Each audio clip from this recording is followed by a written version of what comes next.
Selamat pagi bagi kita semuanya. Pada pagi ini kita coba belajar Yesaya pasal 34 sampai Yesaya pasal 37. Ya.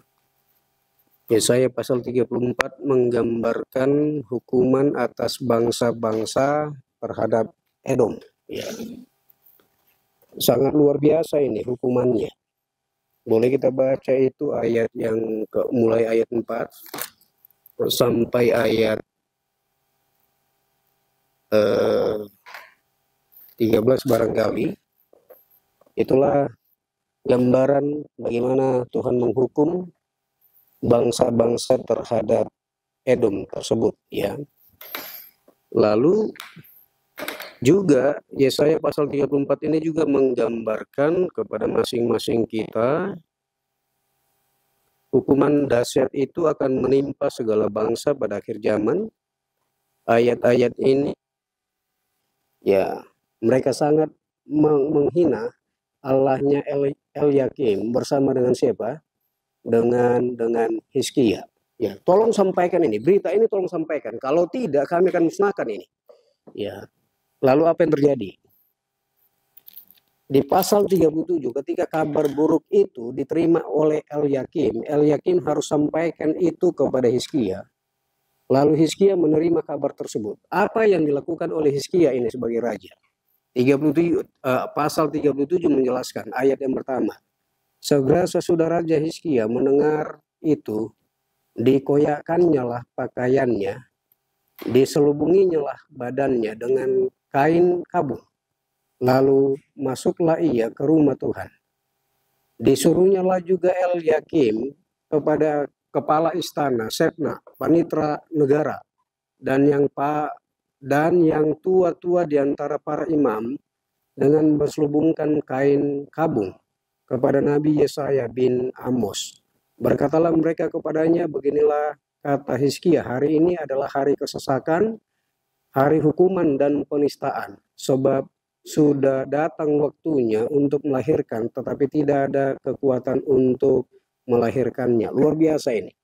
Sikap yang diambil oleh Hizkia ini ketika ada masalah, kehidupan mereka terancam, dia masuk ke rumah Tuhan, lalu memberitahukan masalah itu. Ya. Lalu Hizkia sampaikan, tolong sampaikan ini kepada Yesaya. Bagaimana tanggapannya? Ya, bagaimana tanggapannya?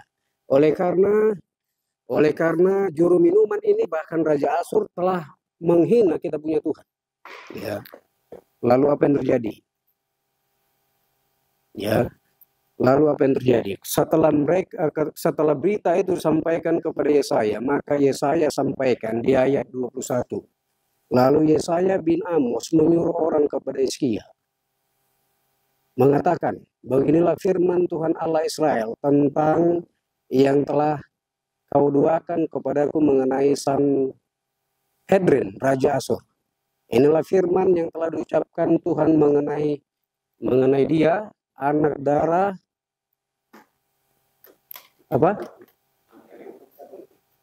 Sanherib, ya. Lalu Yesaya ini sampaikan mereka ini telah menghina kita ini. Mereka telah mengolok-olok kita ini. Lalu Yesaya pun mendengarkan berita itu. Ayat 22 sampaikan, geleng-geleng kepala Yesaya ini mendengarkan berita itu. Ayat 23, siapakah yang engkau cela dan engkau hajar? Terhadap siapakah engkau menyeringkan suaramu dan memandang dengan sombong terhadap yang Maha Kuasa Allah Israel. Ya, luar biasa. Ya. Setelah Yesaya ini memberikan kekuatan kepada mereka, maka ayat 33 sampaikan. Sebab itu beginilah firman Tuhan mengenai Raja Asyur. Ia tidak akan masuk ke kota ini. Ingat ini. Tolong sampaikan kepada Raja Hizkia, katanya.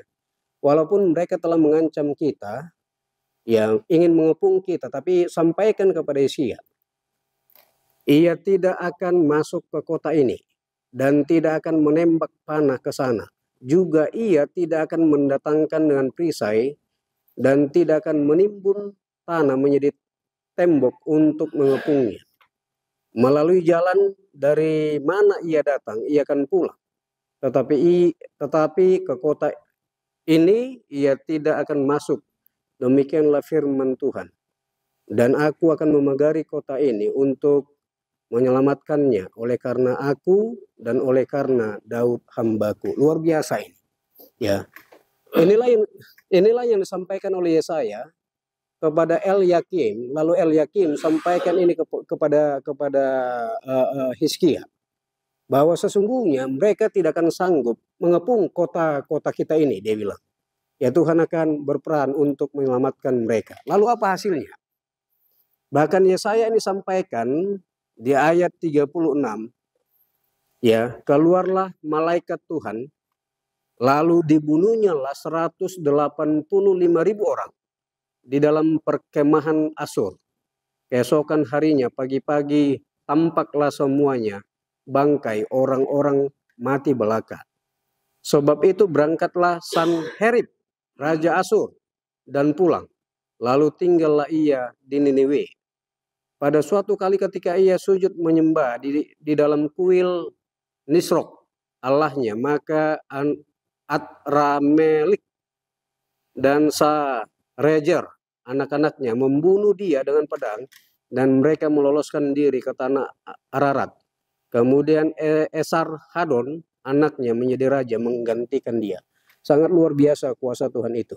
Ya, lewat hamba Tuhan ini, Nabi Yesaya menjadi malaikat dalam kondisi kesukaran yang dialami oleh Hizkia bersama dengan siapa itu? Ya, Elyakim, ya, Elyakim.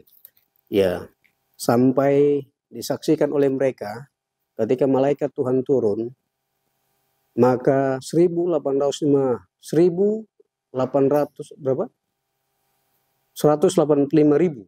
orang meninggal, dan mereka melihat 185.000 orang ini menjadi bangkai.